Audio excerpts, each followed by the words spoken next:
On est face à la double intégrale suivante. On va essayer de la résoudre étape par étape. Dans un premier temps, du coup, je vais la réécrire. On a donc l'intégrale du segment moins A du segment moins B de y carré dy dx. Ok. C'est pas très beau écrit comme ça, mais en fait, vous allez voir que c'est pas très compliqué. Il faut juste y aller étape par étape. Dans un premier temps, on va d'abord intégrer ce qu'il y a à l'intérieur de ceci, ce qui va nous donner un résultat, qu'on va par la suite intégrer avec tout le reste, du coup, de ce qu'on a en dehors. Donc, du coup, hop, on va commencer par ce qu'on a dit, c'est-à-dire on va commencer par l'intérieur, c'est-à-dire on va intégrer y carré avec le segment moins b jusqu'à b par dy. Ok. Donc, du coup, je garde mon segment moins a, ce qui me servira juste après, et je vais primitiver dans un premier temps y carré selon y, ce qui va me donner du coup y cube sur 3, hein, voilà, parce que du coup la dérivée d'y cube sur 3, ça va être 3y carré sur 3, qui quand je vais le simplifier va bien me donner y carré, voilà.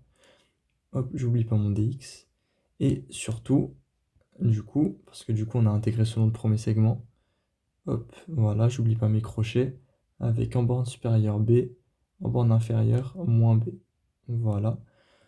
Ok, ensuite dans une intégrale, on n'oublie pas qu'on fait toujours la borne supérieure moins la borne inférieure. Voilà, donc on va faire d'abord b et ensuite moins b.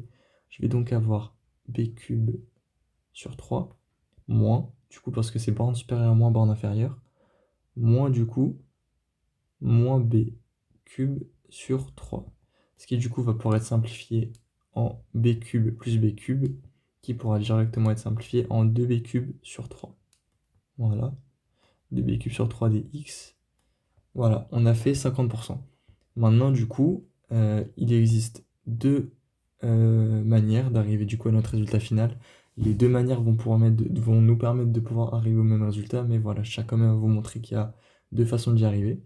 La première va être de tout simplement suivre la méthode qu'on a fait juste avant, c'est-à-dire en intégrant de manière un peu brute, et je vais vous montrer. C'est-à-dire que cette fois, je vais intégrer selon le segment a 2b cube sur 3 avec dx. Sauf que du coup, si vous regardez bien, 2b cube sur 3 ne contient pas x. Ce qui veut dire qu'on est face à un membre dit constant. Ok. La dérivée d'une constante, c'est 0. La primitive d'une constante, c'est la constante multipliée par la variable. C'est-à-dire que quand je vais avoir ma constante, je vais la dériver ici, je vais avoir 0. Sauf que si j'ai ma constante ici, et que je la multiplie par x, quand je vais la dériver, je vais juste obtenir ma constante. Ok. Donc, du coup, quand on est face à ici, on va donc avoir 2b cube sur 3 fois du coup x. Et du coup, on voit bien que quand on va redériver ceci, on va bien retomber sur 2b cube sur 3 parce qu'on avait un membre constant. J'ai remis les bornes ici avec a moins a. La même histoire, on va faire borne supérieure moins borne inférieure. On va donc avoir 2b cube sur 3 fois a dans un premier temps. Le a, du coup, par souci de simplification, je vais le monter directement ici dans mon numérateur. Moins, du coup, hop, 2b cube sur 3 fois moins a. Ok. La même histoire, par souci de simplification, je vais le remonter juste au-dessus. Ce qui va bien nous donner moins 2ab cube sur 3. On a moins et moins qu'on peut simplifier en plus juste ici. 2ab cube sur 3 plus 2ab cube sur 3, ça va me donner, du coup, dans un premier temps, 4ab cube sur 3. Voilà, en soi je pourrais m'arrêter ici et vous montrer que c'est l'item A, mais j'aimerais bien vous montrer qu'il y a une deuxième manière. La deuxième manière, ça va être du coup en appliquant une autre propriété avec les intégrales et les membres constants. Ce qu'il faut savoir, c'est que tout ce qui est constant, je peux le mettre en produit de mon intégrale. Tout ce qui est constant, c'est-à-dire mon 2b cube sur 3, ça veut dire que je vais pouvoir le mettre ici, 2b cube sur 3, fois du coup toute mon intégrale ici, donc mon a avec ce qui reste à l'intérieur, dx. Voilà, je l'ai mis en facteur juste ici. Ok.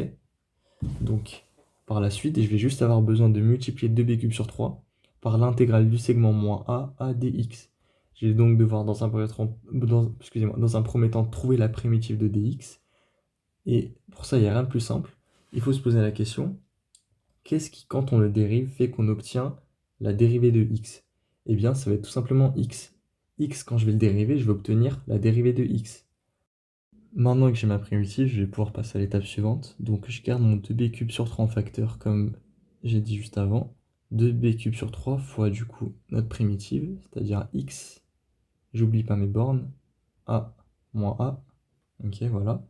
Je vais donc avoir 2b cube sur 3 fois du coup, on n'oublie pas la borne supérieure moins la borne inférieure, donc a moins la borne inférieure c'est moins a ici.